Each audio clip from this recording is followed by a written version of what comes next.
അങ്ങനെ buyer Leverkusen ചരിത്രം എഴുതിക്കൊണ്ടിരിക്കുകയാണ്. ഇന്ന് നടന്ന മത്സരത്തിൽ AS റോമയെ അഗ്രിഗേറ്റിൽ 4-2 പരാജയപ്പെടുത്തിക്കൊണ്ട് യൂറോപ്യൻ ലീഗിന്റെ ഫൈനലിലേക്ക് ബയർ ലെവർകൂസൻ പ്രവേശിച്ചു കഴിഞ്ഞു. ഈ സീസണിൽ തന്നെ ബുണ്ടസ് ലീഗ് നേടി.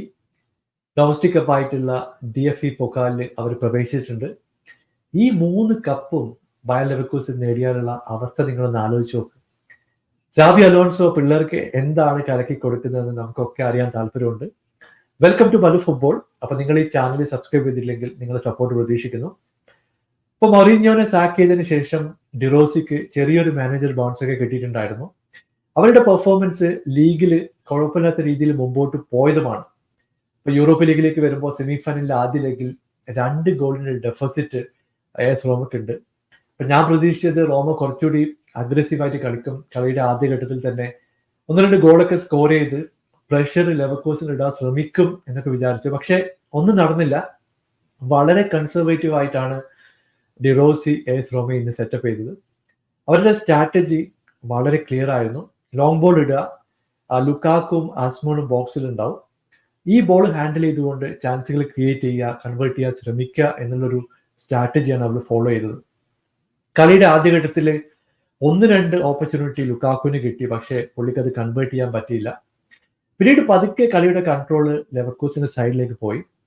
അവർ ഒന്നിനു പിറകെ ഒന്നായിട്ട് ചാൻസുകൾ ക്രിയേറ്റ് ചെയ്ത് തുടങ്ങി. ഈ മത്സരത്തിൽ 60% പൊസിഷൻ ലെവർകൂസന്റെ സൈഡിലായിരുന്നു. 32ഓളം ചാൻസുകളാണ് ലെവർകൂസൻ ക്രിയേറ്റ് ചെയ്തിട്ടുള്ളത്. അൺബിലീവബിൾ ആയിട്ടുള്ള ഒരു അറ്റാക്കിംഗ് പെർഫോമൻസ് നമ്മൾ കണ്ടു. ഇവിടെ എടുത്തു പറയേണ്ടത് AS റോമയുടെ ഗോൾ കീപ്പർ ആയിട്ടുള്ള മൈൽസിന്റെ ഒരു പെർഫോമൻസ് തന്നെയാണ്. പുള്ളി ബോക്സിനകത്തേക്ക് വരുന്ന ക്രോസുകൾ സ്റ്റോപ്പ് ചെയ്യുന്നു, ബോക്സിൽ നിന്ന് പുറത്തുനിന്ന് അടിച്ച ബോളുകൾ സ്റ്റോപ്പ് ചെയ്യുന്നു. 3-4 പ്രാവശ്യം കൗണ്ടർ അറ്റാക്കിംഗ് ഒരു 1-on-1 സിറ്റുവേഷൻ ഉണ്ടായിരുന്നു. വളരെ കൃത്യമായിട്ടുള്ള പുള്ളിയുടെ ബ്ലോക്ക് കൊണ്ട് മാത്രമാണ് AS റോമ കളിയിൽ പിടിച്ചു നിന്നത്. അങ്ങനെ 43-ാമത്തെ മിനിറ്റിൽ ഒരു പെനാൽറ്റി ഓപ്പർച്യൂണിറ്റി AS റോമയെ തേടി എത്തുകയാണ്. അപ്പൊ ബോക്സിലേക്ക് വന്ന ഒരു ക്രോസ് റിസീവ് ചെയ്യാൻ ശ്രമിക്കുന്നതിനിടയിൽ ആസ്മോണിനെ ബോക്സിൽ വെച്ചിട്ട് ബയർ ലെവർകൂസന്റെ പ്ലെയർ ഫൗൾ ചെയ്യുന്നു. ഓൺഫീൽഡ് റഫറി കൃത്യമായിട്ട് പെനാൽറ്റി അനുവദിച്ചു. പരദേശ് പെനാൽറ്റി എടുക്കുന്നു, പുള്ളിക്ക് അത് കൺവേർട്ട് ചെയ്യാൻ സാധിച്ചു. അങ്ങനെ ഫസ്റ്റ് ഹാഫിൽ 1-0 ലീഡിലേക്ക് കൃത്യമായിട്ട് AS റോമ വരികയാണ്. ആ ഒരു മൊമെന്റം സെക്കൻഡ് ഹാഫിലേക്കും കണ്ടിന്യൂ ചെയ്തു എന്ന് പറയേണ്ടി വരും. അധികം വൈകാതെ മറ്റൊരു പെനാൽറ്റി AS റോമയെ തേടിയെത്തി. ഈ പ്രാവശ്യം റൈറ്റ് വിങ്ങിൽ നിന്ന് ബോക്സിലേക്ക് ഇട്ടൊരു പന്ത് ക്ലിയർ ചെയ്യാൻ ശ്രമിക്കുന്നതിനിടയിൽ ബയർ ലെവർകൂസന്റെ പ്ലെയറിന്റെ കയ്യിൽ തട്ടുന്നു.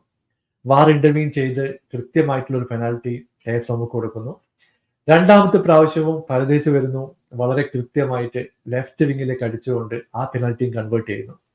അങ്ങനെ 2-2 ഒരു ലീഡിലേക്ക് വളരെ കൃത്യമായിട്ട് AS റോമ കളിയിലേക്ക് തിരിച്ചു വന്നു. ഞാൻ വിചാരിച്ചു ഈ കളി ചിലപ്പോ റോമ ജയിക്കാൻ ചാൻസ് ഉണ്ട്, ചിലപ്പോൾ എക്സ്ട്രാ ടൈമിലേക്ക് പോവാം, അങ്ങനെയൊക്കെയുള്ള പ്രതീതിയൊക്കെ ഉണ്ടായിരുന്നു. പക്ഷേ ലെവർകൂസൻ അവസാന നിമിഷം വരെ അവരുടെ കോൺഫിഡൻസ് പുറകോട്ട് പോയില്ല. നമ്മൾ പല ലീഗ് മത്സരങ്ങളിലും അവർ തിരിച്ചു വരുന്നത് കണ്ടിട്ടുണ്ട്, അതുപോലെ തന്നെ സംഭവിച്ചു.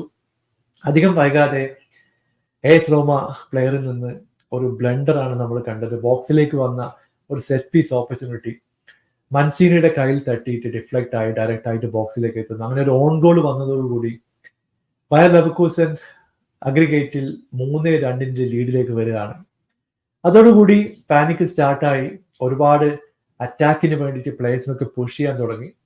ഇത് മുതലാക്കിക്കൊണ്ട് സബ്സ്റ്റിറ്റ്യൂഷനോടെ വന്നിട്ടുള്ള സ്റ്റാൻസിവിച്ച് വളരെ കൃത്യമായിട്ടൊരു ബോൾ ബോക്സിലേക്ക് കൊണ്ടുവരുന്നു.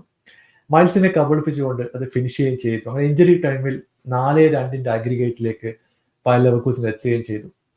പിന്നീട് AS റോമക്കൊന്നും ചെയ്യാൻ പറ്റിയില്ല. ഈ ഒരു ലീഡിലൂടെ അവർ ഫൈനലിലേക്ക് ക്വാളിഫൈ ചെയ്യുകയും ചെയ്തു. നമുക്കറിയാം ഈ ഒരു സീസണിൽ 49 മത്സരങ്ങൾ അൺബീറ്റൻ ആയിട്ട് ലെവർകൂസൻ പോയിക്കൊണ്ടിരിക്കുകയാണ്. എനിക്ക് തോന്നുന്നു പുള്ളിയുടെ ഒരു മേജർ അച്ചീവ്മെന്റ് ആയിരിക്കും ഇതെന്ന് യാതൊരു സംശയവുമില്ല. മറ്റൊരു മത്സരത്തിൽ അറ്റ്ലാന്റ മാഷക്കെതിരെ 3-0 ഒരു മികച്ച പെർഫോമൻസ് ആണ് പുറത്തെടുത്തത്. അഗ്രിഗേറ്റിൽ 4-1 വിജയമായിട്ട് അവർ ഫൈനലിൽ എത്തിക്കഴിഞ്ഞു. അപ്പോൾ ബയർ ലെവർകൂസനും അറ്റ്ലാന്റയുമാണ് ഫൈനലിൽ ഏറ്റുമുട്ടാൻ പോകുന്നത്. നിങ്ങളുടെ അഭിപ്രായം താഴെ അറിയിക്കുക. പുതിയൊരു വീഡിയോയുമായി വീണ്ടും കാണാം. Thank you so much for watching. Bye for now.